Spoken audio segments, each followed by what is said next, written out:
ಸಿನಿಮಾದಲ್ಲಿ ಚಾನ್ಸ್ ಕೊಡಿಸೋದಾಗಿ ಹೇಳಿ ನಟ ಸುದೀಪ್ ಅವರ ಹೆಸರನ್ನ ಬಳಸಿ ನಂದಕಿಶೋರ್ ಅವರು ಹಣ ಪಡೆದು ವಂಚನೆ ಮಾಡಿದ್ರು ಅನ್ನುವಂತ ಆರೋಪ ಕೇಳಿಬಂದಿತ್ತು. ಇದೇ ವಿಚಾರಕ್ಕೆ ಸಂಬಂಧಪಟ್ಟಂತೆ ನಿರ್ದೇಶಕ ನಂದಕಿಶೋರ್ ವಿರುದ್ಧ ಫಿಲಂ ಚೇಂಬರ್ಗೆ ಕಂಪ್ಲೇಂಟ್ ಕೊಡಲಾಗಿದೆ. ಯುವ ನಟ ಶಬರೀಶ್ ಶೆಟ್ಟಿ ಅವರು ದೂರನ್ನ ಕೊಟ್ಟಿದ್ದಾರೆ. ನೋಡಿ, ಸಿನಿಮಾದಲ್ಲಿ ಚಾನ್ಸ್ ಕೊಡಿಸ್ತೀನಿ ಅಂತ ಹೇಳಿ 22 ಲಕ್ಷ ಪಡ್ಕೊಂಡು ಅದನ್ನ ಕೇಳದಂತ ಸಂದರ್ಭದಲ್ಲಿ ಧಮಕಿ ಹಾಕ್ತಾ ಇದ್ರು ಅನ್ನುವಂತ ಆರೋಪವನ್ನ ಶಬರೀಶ್ ಶೆಟ್ಟಿ ಅವರು ಮಾಡಿದ್ರು. ಸುದೀಪ್ ಜೊತೆ ಸಿನಿಮಾ ಮಾಡಿಸ್ತೀನಿ ಅಂತ ಹಣ ಪಡೆದಿದ್ದಾರೆ. ಸುದೀಪ್ರನ್ನ ಭೇಟಿ ಮಾಡೋದಾಗಿ ನನ್ನನ್ನ ಅವರು ಯಾಮಾರಿಸಿದ್ದಾರೆ. ಈ ಪ್ರಕರಣಕ್ಕೂ ಸುದೀಪ್ ಸರ್ಗೂ ಯಾವುದೇ ಸಂಬಂಧ ಇಲ್ಲ. ಫಿಲಂ ಚೇಂಬರ್ಗೆ ಯುವ ನಟ ಶಬರೀಶ್ ಶೆಟ್ಟಿ ಅವರು ಈಗ ಕಂಪ್ಲೇಂಟ್ ಕೊಟ್ಟಿದ್ದಾರೆ. ಹಣ ವಾಪಸ್ ಕೊಡ್ತೀನಿ ಅಂತ ಹೇಳಿ 9 ವರ್ಷದಿಂದ ಸತಾಯಿಸ್ತಾ ಇದ್ದಾರೆ. ಆಮೇಲೆ ಇನ್ನೊಂದು ವಿಚಾರ ಏನಂತಂದ್ರೆ, ಈಗ ಚಾನ್ಸ್ ಕೊಡಿಸ್ತೀನಿ ಅಂತ ಹೇಳದಂಥ ಸಂದರ್ಭದಲ್ಲಿ ಈಗ ಸಿನಿಮಾದಲ್ಲಿ ಆ್ಯಕ್ಟ್ ಮಾಡಬೇಕು ಅಥವಾ ಸಿನಿಮಾಗೆ ಸೇರ್ಕೋಬೇಕು ಅಂತಂದರೆ ಅವ್ರಿಗಿರೋಂಥ ಕ್ರೇಜ್ ಇರುತ್ತಲ್ಲ, ದುಡ್ಡು ಇರಲಿ ಇಲ್ದಲೇ ಇರಲಿ ಏನೋ ಒಂದು ಮಾಡಿ ತಂದು ಕೊಡ್ತಾರೆ. ಅದೇ ಥರ ಶಬರೀಶ್ ಶೆಟ್ಟಿ ಅವರು ಕೂಡ ತಮ್ಮ ಬಳಿ ಇದ್ದಂಥ ಒಡವೆಗಳನ್ನೆಲ್ಲ ಅಡ ಇಟ್ಟು ಅದೇನೋ ಮಾಡಿ ಪಾಪ 22 ಲಕ್ಷ ತಂದು ಕೊಡ್ತಾರೆ. ಅದಾದಮೇಲೆ ಅವ್ರಿಗೆ ಯಾವ ಚಾನ್ಸು ಇಲ್ಲ, ಎಂಥದ್ದು ಇಲ್ಲ, ಇದನ್ನೇ ಹೇಳ್ಕೊಂಡು ಯಾಮಾರಿಸ್ಕೊಂಡು ಬಂದಿರ್ತಾರೆ. 9 ವರ್ಷದಿಂದ ಕೂಡ ನನ್ನ ಸತಾಯಿಸ್ತಾ ಇದ್ದಾರೆ. ಇದೆಲ್ಲವೂ ಆ ದೂರಿನಲ್ಲಿ ಉಲ್ಲೇಖ ಮಾಡಲಾಗಿದೆ.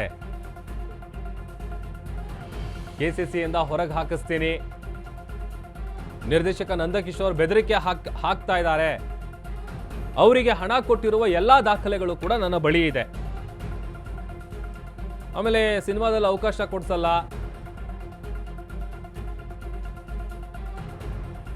ಗುರುವಾರದ ಬಳಿಕವೂ ಹಣ ಕೊಡದಿದ್ರೆ ಕಾನೂನಿನ ಮೊರೆ ಹೋಗ್ತೀನಿ, ಕಾನೂನು ಹೋರಾಟ ಮಾಡ್ತೀನಿ ಅಂತ ಬೆಂಗಳೂರಲ್ಲಿ ಯುವ ನಟ ಶಬರೀಶ್ ಶೆಟ್ಟಿ ಅವರು ಈ ವಿಚಾರ ಹೇಳಿದ್ದಾರೆ.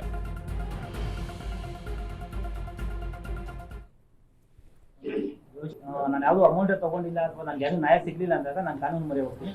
ಫಸ್ಟ್ ನಮ್ಮ ಅಣ್ಣವರು ಹಾಕಿರೋ ಬುನಾದಿ ನಮ್ಮ ಕುಟುಂಬದಲ್ಲಿ ಕನ್ನಡಸ್ಥರು ಎಲ್ಲ ಒಂದಾಗಿರೋಣ, ಯಾವುದೇ ಕಾರಣಕ್ಕೂ ದೂರ ಆಗಬಾರ್ದು ಅನ್ನೋ ಯೋಚನೆ ಇಟ್ಕೊಂಡು ನಾನು ಚೇಂಬರ್ ಬಂದಿರೋದು. ಚೇಂಬರ್ ಅಲ್ಲಿ ನ್ಯಾಯ ಸಿಗದೆ ಪಕ್ಷಕ್ಕೆ ಅಂದ್ರೆ ಚೇಂಬರ್ ನಂಬಿಕೆ ಇದೆ, ಬಟ್ ತಗೊಂಡಿರೋ ವ್ಯಕ್ತಿ ಯಾವುದೇ ಕಾರಣಕ್ಕೂ ಚೇಂಬರ್ ಸಂಪರ್ಕ ಮಾಡಿಲ್ಲ, ಅವ್ರಿಗೂ ಏನು ಸಪೋರ್ಟ್ ಮಾಡಿಲ್ಲ ಅಂದಾಗ ನಾನು ಕಾನೂನು ಹೋರಾಟ ಮಾಡ್ತೀನಿ. ಅದನ್ನು ಅಧ್ಯಕ್ಷ ಗಮನಕ್ಕೆ ತಂದು ಹೇಳ್ತೀನಿ.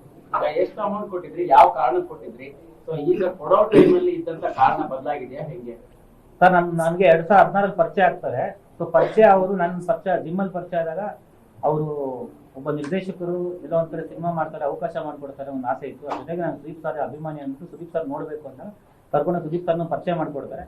ಪರಿಚಯ ಆದಾಗ ಅವ್ರ ಸಂಪರ್ಕ ಇಟ್ಕೊಂಡಾಗ ಎಲ್ಲೋ ಒಂದ್ ಕಡೆ ಅವರ ವ್ಯಕ್ತಿಗೋಸ್ಕರ ಅವರ ಪರ್ಸನಲ್ ಇಶ್ಯೂಗೋಸ್ಕರ ನನ್ನ ಸಾಲ ಹೋಗಿ 3 ಲಕ್ಷ ದುಡ್ಡು ತಗೊಂತಾರೆ. ಅದು 3 ಲಕ್ಷ 9 ಲಕ್ಷ ಹೋಗುತ್ತೆ. ಅದು ಜಾಸ್ತಿ ಆಗ್ತಾ ಇರುತ್ತೆ. ಕೊನೆಗೆ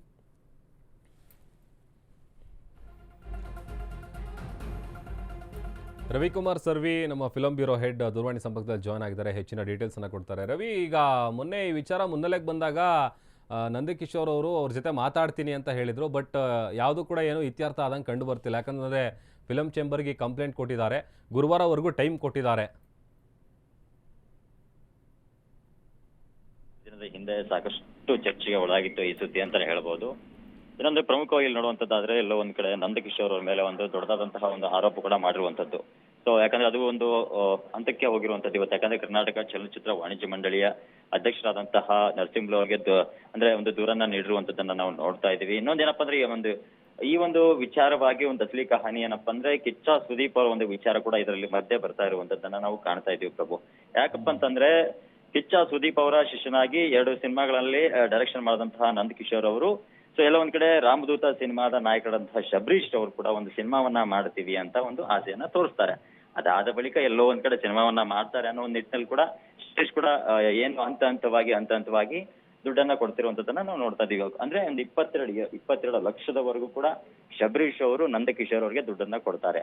ಅದಾದ ಬಳಿಕ ಇವರು ದುಡ್ಡು ಕೊಡ್ತೀನಿ ಅಂತ 9 ವರ್ಷಗಳು ಕೂಡ ಕಾಯಿಸ್ತಾನೆ ಬಂದಿರುವಂತದ್ದು. ಯಾಕಂದ್ರೆ ಶಬರೀಶ್ ಕೂಡ ನಾವು ನೋಡ್ತಾ ಇದೀವಿ, ತಮ್ಮ ಎಲ್ಲಾ ದಾಖಲೆಗಳನ್ನ ಇಟ್ಕೊಂಡು ಕೂಡ ಅವರು ಒಂದು ವಾಣಿಜ್ಯ ಮಂಡಳಿಗೆ ದೂರನ್ನ ನೀಡಿದ್ದಾರೆ. ಇದೇ ಗುರುವಾರ ಅಂದ್ರೆ ಈ ಗುರುವಾರ ಬರುವಂತಹ ಗುರುವಾರದ ಒಳಗಾಗಿ ಈ ಒಂದು ವಿಚಾರವಾಗಿ ಏನಾದ್ರು ಪ್ರತಿಕ್ರಿಯೆ ನೀಡಿದ್ರೆ ನಾವು ಕುತ್ಕೊಂಡು ಬಗೆಹರಿಸಿದ್ರೆ ನಾನು ಇರ್ತೀನಿ, ಇಲ್ಲ ಅಂದ್ರೆ ಕಾನೂನು ಪ್ರಕಾರವಾಗಿ ಹೋರಾಟಕ್ಕೆ ಇಳಿತೀನಿ ಅನ್ನುವಂತಹ ಮಾತನ್ನು ಕೂಡ ಶಬರೀಶ್ ಅವರು ಕೂಡ ಹೇಳಿರುವಂತದ್ದು ಪ್ರಭು. ಓಕೆ, ಥ್ಯಾಂಕ್ ಯು ರವಿ ನಿಮ್ಮೆಲ್ಲ ಡೀಟೇಲ್ಸ್ಗಾಗಿ.